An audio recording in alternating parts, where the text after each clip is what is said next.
साथियों नमस्कार। साथियों आपका अपने YouTube चैनल विकास सर ऑफिशियल में स्वागत है। आज हम इस वीडियो में भूगोल के महत्वपूर्ण टॉप क्वेश्चनों को करेंगे जो पीछे हरियाणा के और सेंटर के एग्जाम में पूछे गए हैं। चलिए शुरुआत करते हैं। निम्न में से कौन घास का मैदान नहीं है?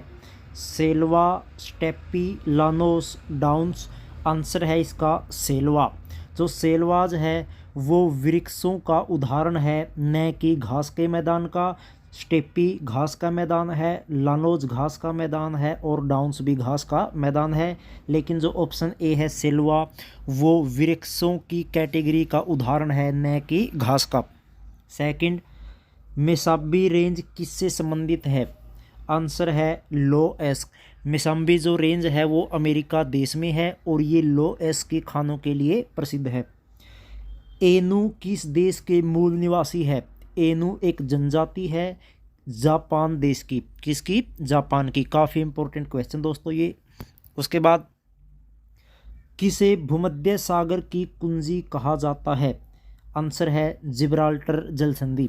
जिब्राल्टर जल संधि को भूमध्य सागर की कुंजी कहा जाता है। नेक्स्ट, मेरी कल्चर में किसका उत्पादन किया जाता है? मेरी कल्चर जो है एक साइंटिफिक टर्म है, भौगोलिक शब्दावली है जो समुद्री जीवों के उत्पादन से संबंधित है। नेक्स्ट, अटाकामा मरुस्थल किस देश में स्थित है? अटाकामा जो मरुस्थल है वो चिली देश में स्थित है। यू आकार की घाटियाँ कहाँ पाई जाती है? यू आकार की जो घाटी है वो हिमानी क्षेत्रों में पाई जाती है, जहाँ बर्फ़ पड़ती है, जो ग्लेशियर होते हैं वहाँ पर यू आकार की घाटियाँ पाई जाती है। नेक्स्ट क्वेश्चन, मो स्केल में किसका मापन किया जाता है? बहुत ही इम्पोर्टेंट क्वेश्चन, कई एग्जाम में ये पूछा गया है। मो जो स्केल है वो चट्टानों की कठोरता से संबंधित है। चट्टानों की कठोरता का जो मापन है इसमें किया जाता है। उसके बाद लैपिज किस क्षेत्र से जुड़ी स्थलाकृति है? लैपिज जो है वो कास्ट क्षेत्रों से जुड़ी स्थलाकृति है। जो कास्ट क्षेत्र है वो चूना पत्थर प्रदेशों से संबंधित होते हैं और उससे जुड़ी स्थलाकृति का क्या नाम है? लैपिज। समतल मैदानों के बीच छोटे छोटे टीलों को क्या कहते हैं? आंसर है मोनेडनोक। जो समतल मैदान होते हैं, प्लेन एरिया होते हैं, उनके बीच में कई बार छोटे छोटे टीले होते हैं कम ऊंचाई को, जिसको हम मोनेडनोक कहते हैं। अपर्धन का कौन सा साधन यारडांग का निर्माण करता है? आंसर है वायु। वायु अपर्धन के द्वारा यारडांग जो स्थलाकृति है उसका निर्माण होता है। नेक्स्ट क्वेश्चन, मेसेटा का पठार किन किन देशों के बीच में स्थित है? मेसेटा का पठार है स्पेन और पुर्तगाल के बीच। स्पेन और पुर्तगाल के बीच में मेसेटा का पठार स्थित है। उसके बाद अगला क्वेश्चन, डाइक क्या है? जो डाइक है वो ज्वालामुखी से निर्मित एक आंतरिक स्थलाकृति होती है जो वर्टिकल यानी लंबवत अवस्था में पाई जाती है ऊपर से नीचे। उसका क्या नाम है? डाइक। स्ट्राम्बोली किस प्रकार का ज्वालामुखी है? जो स्ट्राम्बोली है वो जागृत प्रकार का ज्वालामुखी है। जो ज्वालामुखी होते हैं वो मुख्यतः 3 प्रकार के होते हैं। जागृत, एक होता है सुषुप्त और तीसरा जो प्रकार होता है वो होता है मृत ज्वालामुखी। जो जागृत ज्वालामुखी होते हैं वो हमेशा एक्टिव रहते हैं, उसमें लगातार जो है ज्वालामुखी जो लावा है उसका वो बाहर निकलता रहता है। लेकिन जो सुषुप्त ज्वालामुखी होते हैं वो सोई हुई अवस्था में रहते हैं। लंबे समय से ये इनसे जो लावा है वो नहीं बहा था, लेकिन कभी भी इनसे जो लावा है वो निकल सकता है। लेकिन तीसरी जो कैटेगरी है वो है मृत ज्वालामुखी, जो पूरी तरह से अब वो बंद हो चुके हैं और उनसे भविष्य में कभी भी आगे लावा निकलने की कोई संभावना नहीं है। उनको हम बोलेंगे मृत ज्वालामुखी। सुषुप्त वो होते हैं जो सोए हुए अवस्था में होते हैं, कभी भी उनमें लावा फूट सकता है। लेकिन जागृत वो होते हैं जो हमेशा एक्टिव रहते हैं, जिसमें लगातार ही लावा निकलता रहता है। तो जो स्ट्राम्बोली है वो जागृत अवस्था का ज्वालामुखी है। एंथ्रासाइट, लिग्नाइट, बिटुमिन्स किस प्रकार के प्रमुख प्रकार हैं? किस चीज़ के प्रमुख प्रकार हैं? आंसर है कोयले के। एंथ्रासाइट जो होता है सबसे बेस्ट क्वालिटी का कोयला होता है। और एक चौथा भी प्रकार होता है कोयले का जिसको हम पीट कोयला कहते हैं, जो सबसे लोवेस्ट यानी सबसे घटिया क्वालिटी का कोयला होता है। तो ये भी आपको याद रखना है, सबसे बढ़िया क्वालिटी का कोयला एंथ्रासाइट और सबसे घटिया क्वालिटी का कोयला पीट होता है।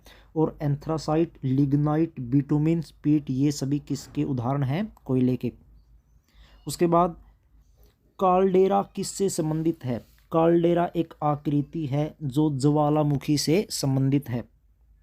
उसके बाद महाद्वीपीय प्रवाह सिद्धांत किस वैज्ञानिक ने दिया? महाद्वीपीय जो प्रवाह सिद्धांत है वो वेगनर वैज्ञानिक ने दिया था। काफ़ी इंपॉर्टेंट क्वेश्चन दोस्तों, ये कई बार पूछा गया है।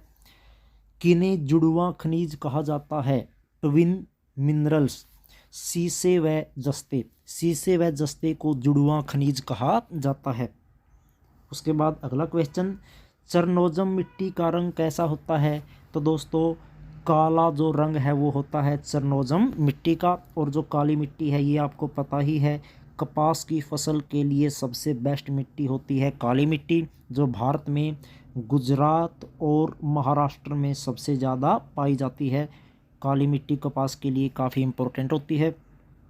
उसके बाद आइसोहेल रेखाओं द्वारा क्या प्रदर्शित किया जाता है?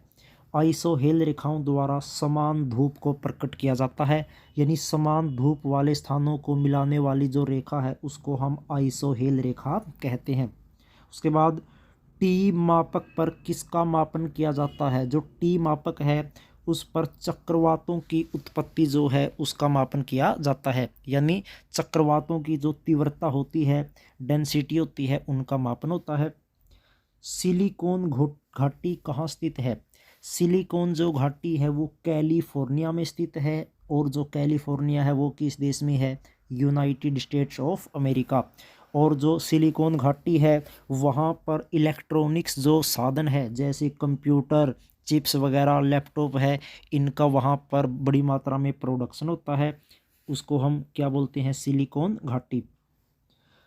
वेल्ड किस प्रकार के घासों के अंतर्गत शामिल की जाती है? जो वेल्ड है वो शीतोष्ण घास का मैदान है, यानी जो वेल्ड है वो शीतोष्ण प्रकार की घास के अंतर्गत शामिल की जाती है। अल्फाफा क्या है? अल्फाफा एक प्रकार की घास है। काफ़ी इंपॉर्टेंट क्वेश्चन दोस्तों, ये बहुत ही ज़्यादा बार पूछा गया है। अल्फाफा एक घास का प्रकार है। उसके बाद गरजती चालीसा क्या है? जो गरजती चालीसा है उनको हम वीर पछुआ पौने कहते हैं, जो कि दक्षिण गोलार्ध में ये चलती है। तो दोस्तों ये थे भूगोल के महत्वपूर्ण 25 क्वेश्चन जो काफ़ी इम्पोर्टेंट है, पिछले एग्जाम में ये पूछे गए हैं। दोस्तों आज कमेंट करके ये ज़रूर बताएं कि इन 25 क्वेश्चनों में से आपको कितने क्वेश्चन आते थे। सही कमेंट करके ज़रूर बताएं। कंपटीशन एग्जाम की दृष्टि से काफ़ी इम्पोर्टेंट ये सभी क्वेश्चन। उम्मीद करते हैं दोस्तों आपको ये वीडियो पसंद आई होगी। अगर आप हमारे चैनल पर नए हैं, चैनल को ज़रूर सब्सक्राइब करें विकास सर ऑफिशियल, क्योंकि ऐसी एजुकेशनल वीडियो हम आपके लिए डेली लाते रहते हैं। तो मिलते हैं दोस्तों नई वीडियो में नए टॉपिक के साथ। तब तक जय हिंद, जय भारत।